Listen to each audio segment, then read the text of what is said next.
Hey guys, welcome back to my YouTube channel GDS and job corner. तो मैं आज का स्वागत करती हूँ आपके मेरे इस नए वीडियो में। जो बहुत सारे लोगों के मन में एक क्वेश्चन आता है कि जो जीडीएस की और बीपीएम की और एबीपीएम की कितनी सैलरी होती है, उसमें कितने अलाउंस मिलते हैं। इसके लिए मैंने एक अलग सा वीडियो भी बनाया है, लेकिन इस वीडियो में मैं आपको उसके साथ ही, आप अगर एबीपीएम का वर्क करते हो और बीपीएम नहीं है आपके जो डिवीज़न या पोस्ट ऑफिस में, आपको उन दोनों का वर्क करना है। अगर आप बीपीएम हो और आपको एबीपीएम का भी वर्क करना है, तो आपको कितनी सैलरी मिलेगी, कितने अलाउंस मिलेंगे, तो इसके बारे में आपको इस वीडियो में मैं बताने वाली हूँ। तो ये वीडियो आपके लिए बहुत ही इंपॉर्टेंट है, क्योंकि बहुत सारे ऐसे बीओ होते हैं जहाँ पे एबीपीएम या बीपीएम नहीं होता है। एक ही को पूरे जो डिवीज़न है उसको संभालना पड़ता है, तो उसकी कितनी सैलरी मिलेगी इस वीडियो में मैं आपको बताने वाली हूँ। तो इस वीडियो को पूरा देखिएगा, बिना स्किप करे देखिएगा। और वीडियो पसंद आई हो लाइक कर दीजिएगा, सब्सक्राइब का बटन दबाना मत भूलिएगा। और मुझे कोई भी डाउट्स हो तो मुझे कमेंट सेक्शन में बताइएगा। पहले तो मैं आपकी जो एबीपीएम की और बीपीएम की कितनी सैलरी होती है, अगर एबीपीएम हो तो उसकी कितनी सैलरी होती है और बीपीएम हो उसकी कितनी सैलरी होती है, ये शॉर्ट में बताऊंगी। और उसके बाद जो कंबाइंड ड्यूटी अलाउंस होता है वो कितना होता है ये बताऊंगी। तो पहले तो हम देखते हैं कि एबीपीएम की सैलरी कितनी होती है। तो गाइज़, आप देख रहे होंगे कि एबीपीएम की जो लेवल 1 की सैलरी है यहाँ पे मैंने लिख दी है। जो एबीपीएम की जो लेवल 1 की जो 4 आवर्स में आपको काम करना पड़ता है, इसकी जो मैक्सिमम और मिनिमम सैलरी यहाँ पे लिखी है, मतलब ये जो होती है वो 10,000 और जो मैक्सिमम सैलरी आपको मिलती है वो 24,000 के आसपास मिलती है।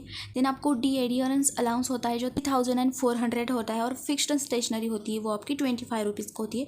तो कुल मिला के जो एबीपीएम की लेवल 1 की जो सैलरी बनती है वो बनती है 13,425, मतलब लगभग 13,500 के आसपास आपकी जो पूरी लेवल 1 की सैलरी बनती है। अब जो एबीपीएम की लेवल 2 की जो सैलरी होती है उसमें आपको 5 आवर्स काम करना पड़ता है। और यहाँ पे भी आप देख सकते हो कि जो मिनिमम से मैक्सिमम सैलरी 12,000 से 29,318, clearance allowance 4,018 and fixed stationery stage जो होता है वो होता है 25 रुपीज़। मतलब लगभग आपकी जो सैलरी होती है वो होती है 16,105 रुपीज़। तो ये होती है एबीपीएम की जो लेवल 2 की सैलरी। अब देखते हैं जो बीपीएम की लेवल 1 और लेवल 2 की सैलरी कितनी होती है। तो यहाँ पे आप देख सकते हो कि बीपीएम की जो लेवल 1 की जो सैलरी होती है वो लगभग मिनिमम से मैक्सिमम, मतलब 12,000 से 29,318। इसमें डियरेंस अलाउंस 4,018 रुपीज़, और जो ऑफिस मेंटेनेंस का होता है वो होता है 500 रुपीज़। मतलब बीपीएम की जो लेवल 1 की जो सैलरी होती है वो होती है 16,518 रुपीज़। और जो लेवल 2 की कितनी सैलरी होती है, तो लेवल 2 की जो होती है सैलरी मिनिमम से मैक्सिमम होती है 14,500 से 35,418 रुपीज़। इसमें आपको डियरेंस अलाउंस मिलता है 4,913, एंड जो आपकी ओएमए होती है वो होती है 500। सो जो टोटल सैलरी होती है वो होती है 19,913, मतलब लगभग 20,000 के आसपास जो होती है आपकी सैलरी होती है। अब बहुत सारे लोग मुझे कमेंट्स कर रहे थे कि अगर एबीपीएम हो और वो बीपीएम का वर्क कर रहा हो तो कितनी सैलरी होगी, अगर बीपीएम हो और वो एबीपीएम का वर्क कर रहा हो तो कितनी सैलरी होगी। तो कुछ ऐसे विलेज में आपको डाक भी लेने पड़ते हैं। आपके जो डिवीज़न होते हैं, हेड डिवीज़न, उनसे आपको डाक लेकर आना पड़ता है, आपके विलेज में बांटने पड़ते हैं, और फिर आपके विलेज के डाक वहाँ पे सबमिट करने पड़ते हैं। ये प्रोसेस आपको करनी पड़ती है। तो उसके लिए आपको कितने अलाउंस मिलेंगे तो इस वीडियो में आगे मैं बताने वाली हूँ। तो चलिए देखते हैं। तो यहाँ पे आपको स्क्रीन पे दिख रहा होगा कि मैंने स्क्रीनशॉट मार लिया है उसका। तो पहले तो मैं आपको बता दूँ कि जो इंडिया पोस्ट की है, यहाँ पे ये जो डेट है वो भी सबमिट है कि 1/1/2019 की लिए।